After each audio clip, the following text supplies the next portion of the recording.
ఏ శుభకార్యానికైనా శుభారంభం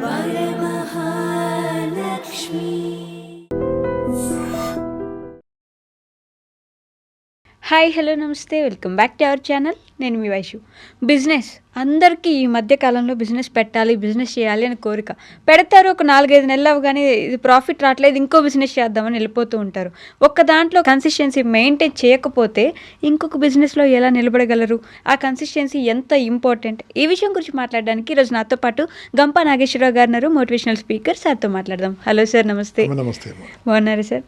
happy, ఆనందంగా. So business అంటే ఈ మధ్య ఎడ్యుకేషన్ కంటే ఇంకా ఎక్కువగా బిజినెస్ మీదకి అందరు చూపు వెళ్తుంది. పెడతారు, ఒక 6 నెలలు చూస్తారు, మళ్ళీ ఆ ప్లేస్లో అది ఉండదు, ఇంకెవరో పెట్టుకుని ఉంటారు. ఇక్కడ నిలబడలేదు, నేను ఇంకో దగ్గర ట్రై చేస్తానని చెప్పి ఇంకో ట్రై చేస్తారు. కన్సిస్టెన్సీ లేకుండా ఉంటే బిజినెస్లో అసలు ఉండగలరా సార్? అమ్మ, బిజినెస్ నేను Gampa Nageswara psychologist and business coach అని రాసుకుంటుంటాను. ఆ కోచింగ్ ఎలా ఉంటుందో మీకు ఎక్స్ప్లెయిన్ చేస్తాను. అసలు బిజినెస్ చేయాలంటే ఏం చేయాలి తెలుసా? ఏదైనా ఒక బిజినెస్ చెప్పడం, నోట్ కూర్చొని బిజినెస్ చెప్పడం. పాల వ్యాపారం. ఫస్ట్ పాల వ్యాపారి దగ్గర పనిచేయాలి. ఓ బట్టల వ్యాపారి దగ్గర పనిచేయాలి. ఒక హోటల్ పెట్టాలనుకుంటారు, హోటల్ దగ్గర పనిచేయాలి. ఫస్ట్ తీసుకెళ్ళి అప్రెంటిస్ కమ్ ప్రొఫెషనరీ. మీరు ఏదో సంస్థలో ఏం బిజినెస్ చేయదలుచుకోరో అటువంటి బిజినెస్ సంస్థలో ఫస్ట్ పనిచేయాలి. అక్కడ పనిచేసేటప్పుడు శాలరీ చూడద్దు, డోంట్ టుక్ శాలరీ. అక్కడ పనిచేస్తే అబ్జర్వేషన్, ఎక్కడి నుంచి డబ్బు వస్తుంది, ఎక్కడి నుంచి డబ్బు వెళ్తుంది, కష్ట నష్టాలు ఏంది, లేబర్ మెంటాలిటీ ఏంది, వీళ్ళ మెంటాలిటీ ఏంది, వాళ్ళు ఏం చేస్తున్నారు, మేనేజ్మెంట్ మెంటాలిటీ ఏంది, కస్టమర్ మెంటాలిటీ ఏంది, అబ్జర్వ్ చేయడానికి my strong recommendation to work 6 months. ఏ బిజినెస్ అయినా సరే first don't expect salary. Sir business చేయాలంటే ఆ బిజినెస్లో ఎంటర్ చేయాలి. ఇది చాలా మంది తెలియదమ్మా. They start business, they lose it only because అదంతా కూడా ఎక్స్పీరియన్స్ అనుకుంటారు. కాదు, they are making an experiment. ఎక్స్పెరిమెంట్తో చాలా లాస్ అవుతుంది. ఈ నేను చెప్పిన టెక్నిక్లో చేసిన వాళ్ళు దే నెవర్ లూజ్, బికాస్ వాళ్ళకంతా ఒక ఐడియా వస్తుంది. అసలు మాట్లాడే పద్ధతి నేర్చుకుంటారు. తర్వాత వీళ్ళు బిజినెస్ స్టార్ట్ చేస్తారు కదా. బిజినెస్ స్టార్ట్ చేసేటప్పుడు చిన్నగా నుంచి పెద్దగా చేయాలనుకుంటారు. రాంగ్. నీకున్నది పెద్దగా పెట్టండి, ఉన్నది ఎంతో పెద్దగానే పెట్టండి. బ్రాండ్ ఇమేజ్ పెంచుకోవాలి. బ్రాండ్ ఇమేజ్ అంటే ఏంది? నీ ప్రొడక్ట్ను ఎలా అమ్మాలో నీ బ్రాండ్ అమ్మిస్తుంటుంది. ఓ డిటర్జెంట్ సోప్, ఫేమస్ సోప్ పేరు చెప్పమనమ్మా. Surf Excel. మనం టూత్ పేస్ట్ ఏదమ్మా? కోల్గేట్. అంతే కదా. బ్రాండ్ చెప్పేస్తున్నాను మీరు. నేను వస్తువులు అడుగుతున్నాను. బ్రాండ్ అంత ఫేమస్ అయిపోయింది కదా, మన మైండ్లో కూర్చుంది. నీ బ్రాండ్ ఏంది, నీ ప్రొడక్ట్ బ్రాండ్ ఏంది, నువ్వేదిన బ్రాండ్ ఏంది. ఇప్పుడు హైదరాబాద్ చూడమ్మా, హోటళ్ళ పేరు చాలా బ్యూటిఫుల్ హోటల్ వచ్చాయి. అంతేరా, ఓకే, ఇంకేంది, తిందాం రా, పడుకుంటాం, అన్నీ ఎట్లా వచ్చాయండి. అంతేరా అంటే ఏందో అడిగాను. ఆంధ్ర, తెలంగాణ, రాయలసీమ ఉంటుంది. అంతే. సో మా తర్వాత చూస్తే మా ఫ్రెండ్ వాళ్ళ డాక్టర్ ఉంది అక్కడ. అంకుల్ ఏంటంటే అమ్మ నేను ఎలా చేసింది, ఆమె ఎంబీఏ చదువుకుంది. ఎంబీఏ చదువుకున్న తర్వాత వాళ్ళ ఆయన వాళ్ళ ఫ్రెండ్స్ అందరూ కలిపి ఎందుకు కొద్ది దగ్గర పని చేద్దామని first they work in some hotel, దాని పేరు ఏం చెప్పా. అక్కడ మొత్తం అబ్జర్వ్ చేశారు. ఫస్ట్ ఒక బ్రాంచ్ పెట్టారు. ఇప్పుడు 4 బ్రాంచ్లు అద్భుతంగా నడుస్తున్నాయి, సూపర్ నడుస్తున్నాయి. ఎలా అయింది? దాంట్లో they provide employment to hundreds of people and they are maintaining quality, they are maintaining the systematic maintain చేస్తున్నారు. అది మనం బిజినెస్లో మెయింటైన్ చేయాలి. అదే రకంగా వాళ్ళు పెట్టినప్పుడే ఎంతోమంది పెట్టారు, వదిలిపెట్టేశారు. ఓకే, కారణం ఏం తెలుసా? ఓనరు అక్కడ ఉండకపోవడము. మనం బిజినెస్ పెట్టామనుకోండి, వాళ్ళ మీద వీరి మీద వదిలిపెడతామమ్మా. ఇంకోటి, మన కడుపు నొప్పి వాళ్ళకు ఉండదు కదా, కాబట్టి మనం కంపల్సరీ ఉండాలి. నువ్వు ఒక ప్రైవేట్ జాబ్ చేస్తున్నప్పుడు రోజు 8 గంటలు పని చేసినావు, మన బిజినెస్ 8 గంటలు కూర్చోవాలి కదా. కూర్చున్న తర్వాత ఆటో రన్ మెథడ్ వచ్చినప్పుడు అంబానీ లాగా వదిలిపెట్టు మేనేజ్మెంట్ మీద. అంటే కానీ బిజినెస్ అంటేనే మనకి నచ్చినప్పుడు వచ్చి పోవడానికి పెట్టుకున్నాం కదా అనే ఆలోచనలో ఉంటారు. స్టార్టప్ ఇలా ఉండదు. దాంట్లో మనం ప్రొప్రైటర్ మనమే, కూలీ మనమే, వాచ్మెన్ మనమే, సెక్యూరిటీ మనమే, మేనేజర్ మనమే. అలా స్టార్టింగ్లో ఉన్నప్పుడు కష్టపడి చేస్తే ఆటో రన్ అన్నాను. ఆటో రన్ అనేది నేనున్నా లేకుండా నడుస్తుంది. ఇప్పుడు మీ ఆర్గనైజేషన్ ఉంది, ఆటో రన్ నడుస్తుంది. అది ఆ స్టేజ్ రావడానికి ఫస్ట్ మీ ఓనర్ పనిచేసి ఉంటాడు. ఆ పని చేసినప్పుడు లేజీగా ఉండకూడదు. అండ్ దీంట్లో ఫ్యామిలీ ఇన్వాల్వ్మెంట్ మోస్ట్ ఇంపార్టెంట్ అమ్మా. Many people don't involve family involve చేయరు. ఇప్పుడు నేను చెప్పాను కదా, అంతేరా, అమ్మాయి పేరు పూజ, ఓకే, హరివర్ధన్ రెడ్డి గారు వాళ్ళ నాన్నగారు, ఓకే, ఆయన ఏం చేశాడు, ఆ అమ్మాయి హస్బెండ్ వాళ్ళు వీళ్ళందరూ కలిసి మొత్తం 5-6 ఫ్యామిలీస్ కలిసి చేయడం మొదలుపెట్టారు. ఈ ఫ్యామిలీలో ఆయన ఒక్కడే చేసి ఉండి అమ్మాయిని ఇన్వాల్వ్ చేయకుంటే ఆ ఓపిక, ఆ సహనము అమ్మాయిలకు ఉన్నది అబ్బాయిలకు ఉండదు. అబ్బాయిలకు కొన్ని ఉంటుంది. అంటే ఇద్దరు కలిసి చేయాలి. అది రియల్ ఎస్టేట్ కావచ్చు. ఎగ్జాంపుల్గా రియల్ ఎస్టేట్ కూడా స్టార్ట్ చేశారు. నీకేం తెలిసి అంటారు. నీకేం తెలుసు కాదు, నీకేం తెలియదు, అమ్మాయి తెలిసింది తెలియదు. Make her partner, not own life partner, make business partner. This is one of the most important technique చెప్తున్నాను. If you involve spouse, your business will be good. ఎందుకంటే ఆమెకు తెలుసు ఎక్కడి నుంచి తేవాలో, ఎక్కడ పెట్టాలో, ఎక్కడ వేస్ట్ అవుతుందో. నీకు తెలియదు, కొన్ని ఎక్కడ పోతుందో తెలియదు. ఇంకోటి, అమ్మాయికి ఇలా చూడగానే వాడు మనిషి ఎలా అంటే అర్థమవుతుంటుంది. వాళ్ళకి భగవంతుడు ఇచ్చిన వరం.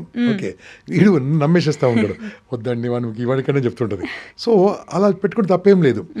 ఆ రకంగా బిజినెస్లో మీరు ఎటలేరనుకో, అమ్మాయి వదిలిపెట్టిన స్పోజ్ మీద, భార్య మీద, she will run better than you. ఇది లేదు, అక్కడ వాళ్ళు క్లోజ్ చేస్తూ ఉంటారు. ఇంకోటి, ఎగ్జిబిషన్ ఉండదు దీంట్లో. ఎగ్జిబిషన్ అంటే ఏంది, నేను చేస్తున్న బిజినెస్ అని 10 మందికి చెప్పరు. ఫర్ ఎగ్జాంపుల్ ఇన్సూరెన్స్ చూసుకున్నామా, ఇన్సూరెన్స్ అనే వ్యాపారం మొదలుపెట్టారు. ఇన్సూరెన్స్ ఏజెంట్ అందరికి చెప్తారా? చెప్పరు. అది సీక్రెట్ ఏజెంట్, ఎవరు చెప్పకుంటే సీక్రెట్ ఏజెంట్. కానీ ఇన్సూరెన్స్ ఏజెంట్ ఆయన ఎగ్జిబిట్ చేయాలి, 10 మందికి, 100 మంది, 1000 మందికి, లక్షల మందికి చెప్పగలగాలి. ప్రస్తుతం ఇంతకుముందు అయితే చాలా కష్టం. ఇప్పుడు సోషల్ మీడియా ఉందమ్మా, యూట్యూబ్ ఛానల్, ఫేస్బుక్, ఇన్స్టాగ్రామ్, ఎన్నెన్నో వచ్చాయి. దాంట్లో మరి ప్రచారం చేసుకోవాలి, అవసరమైతే బూస్ట్ చేయాలి, మెసేజ్ పెట్టి దాన్ని 10 మందికి చెప్పగలగాలి, 10 మంది నోట్లో నానగలగాలి. అప్పుడు నీ బ్రాండ్ ఉంటే నీ బిజినెస్ నడుస్తుంది. ఓకే, రేమాండ్ ఉంది, ఆ పేరు రేమాండ్ విన్నాం, అది ఎక్కడుందో మనకు తెలియదు ఇప్పుడు. ఓకే, ఆ కంపెనీ ఓనర్ ఏమైందో మనకు తెలియదు, ఏమి ఇబ్బందులు మనకు తెలియదు, వాళ్ళ అబ్బాయి నాకు ఏం చేశాడో మనకు తెలియదు, చాలా మంది తెలుసు. కానీ ఇవన్నీ we don't know, we only that brand. ఆ బ్రాండ్ ఇమేజ్ పెంచుకుంటే అన్ని బాగుంటుంది. బ్రాండ్ ఇమేజ్ పెంచుకోవాలంటే ఒక 5 ఏళ్ళు కష్టపడాలమ్మా. ఎనీ బిజినెస్ 6 నెలలు కాదు, 5 years కష్టపడాలి, 5 years ఇష్టపడాలి. 50 ఏళ్ళు బిజినెస్ నడిపిస్తుంది. మన 5 ఏళ్ళు కష్టపడితే 50 ఏళ్ళు బిజినెస్ నడిపిస్తుంది. ఇంకో బిజినెస్ చెప్తాను, school business. School is extraordinary business అమ్మా. Tuitions extraordinary business. దీంట్లో లాస్ ఏముండదు. స్కూల్ దానికి పెట్టుబడి పెట్టాలో, కిరాయిలు తీసుకోవాలి. ట్యూషన్స్ అది కూడా లేదు కదా. ట్యూషన్ కోసం చెప్పారనుకో, 2 ఏళ్ళు కష్టపడి సరిగ్గా ట్యూషన్ చెప్తే నీ వీడియోలు చూసి డబ్బులు ఇస్తారు. ఓకే, ఈ ఫస్ట్ వదిలి పెట్టారనుకోండి, నీ వీడియోలు కాదు, ఎవరు చూడరు. అదే ఒక స్కూల్ పెట్టారనుకో, 5 ఏళ్ళు కనుక నీ స్కూల్కి బ్రాండ్ తీసుకొస్తే నీ తరతరాలుగా స్కూల్ నడుస్తుంటుంది. ఎందుకంటే పిల్లలు పుడుతూనే ఉంటారు, స్కూల్లో చేర్పిస్తూనే ఉంటారు. ఫలానా స్కూల్లో కావాలంటే అడ్మిషన్ దొరకదు, ఎమ్మెల్యే ఎంపీ రికమెండేషన్ కావాలి. అది రావాలంటే ఫస్ట్ 5 ఏళ్ళు కష్టపడాలి, ఒక బ్రాండ్ తీసుకురావాలి. స్కూల్ కావచ్చు, క్లాత్ మర్చెంట్ కావచ్చు, ఒక హోటల్ కావచ్చు, ఎనీ బిజినెస్, రియల్ ఎస్టేట్ కావచ్చు, ఇన్సూరెన్స్ కావచ్చు. 5 ఏళ్ళు దానిపైన ఉండాలి. అందుకోసము 8 గంటలు మినిమం బిజినెస్ కోసం పనిచేయాలి. 2 గంటలు బిజినెస్ ఎలా చేయాలో ఆలోచించాలి. ఇన్వెన్షన్, రీసెర్చ్, ఇంకా ఏముంది, ఇంకా కొత్తగా ఏముంది, దీంట్లో ఎలా అమ్మొచ్చు అని ఆలోచించినప్పుడు మంచి వస్తాయి. Customer satisfaction, customer delight. కస్టమర్కి ఏం కావాలో మనం ముందే ఆలోచించాలి. ఆలోచించకుండా ఏమైందండి, అవుట్డేట్ అయిపోతాం. దాని ప్రకారం ఏ వాడుకోవాలి, కొత్త విషయాలు వాడుకోవాలి, అప్పుడు అద్భుతంగా నడుస్తుంది. అంతేగాని దాంట్లో వదిలిపెట్టద్దు, దాన్ని పట్టుకోవాలి. అంటే ప్యాసివ్ ఇన్కమ్ కోసం ఈ పక్కన ఒక జాబ్ చేస్తూనే ఉంటారు, ఇంకో పక్కన నేను బిజినెస్ పెడతాను, అదొక సైడ్ నడుస్తూ ఉంటుంది అని చెప్పేసి పెడతారు. కానీ అక్కడ వాళ్ళు ఉండలేరు, ప్రజెంట్గా అక్కడ ఉండలేరు. కానీ ఆ బిజినెస్ నడవట్లేదని 6 నెలలు ట్రై చేశాను, నా చేతిలో డబ్బులు పెట్టాను, ఇంకా అవ్వట్లేదు, మొత్తం డబ్బులు అవుతాయి, మళ్ళీ అప్పులు ఇది, క్రెడిట్ కార్డు వృద్ధి, అది వృద్ధి అంతా లాస్ అవుతుంటారు. అలా చేయొద్దు, దాన్ని పట్టించుకోవాలి. ఇప్పుడు మనం అబ్బాయిని కన్నామమ్మ, చిన్న బాబుని అంటే మనం పట్టించుకుంటే పెరుగుతాడా? ఇప్పుడు అంతే, నీ బిజినెస్ అని నీ కూతురు, నీ కొడుకు 5 ఏళ్ళ వరకు పెంచు, తర్వాత ఆడు పెరుగుతాడు. నీ బిజినెస్ కూడా ఉంది, 5 ఏళ్ళ వరకు పెంచు, తర్వాత అది పెంచుతుంది. ఈ 5 ఏళ్ళు పట్టించుకోవాలి, బాగా చూసుకోవాలి, దాన్ని పట్టించుకోవాలి, కొత్త విషయాలు ఆలోచిస్తుండాలి, తప్పకుండా సక్సెస్ అవుతుంది. Family involvement is must. Okay sir, thank you. Good luck, all the best. And for more videos, please subscribe to iDream. Please subscribe to iDream. Please subscribe iDream. And please subscribe to iDream. For more videos, subscribe to iDream. please like, share and subscribe to the channel. Congratulations, iDream. Subscribe to iDream. Subscribe to iDream. So subscribe to iDream Media. iDream ki iDream team andarki huge congratulations. Please subscribe iDream Media. Please subscribe to iDream. Subscribe iDream. Please subscribe to iDream. iDream అంటే నా కళల ఛానల్ను subscribe చేసుకున్న నోరు తిరుగుతలేదు, మీరైతే గంట గుర్తు కొట్టండి. For more such videos, please subscribe to iDream. Subscribe to iDream. Please subscribe to iDream. Please subscribe iDream Media. Please do subscribe to iDream. Please subscribe to iDream Media. For best entertainment and information, please subscribe iDream. And don't forget to subscribe to iDream.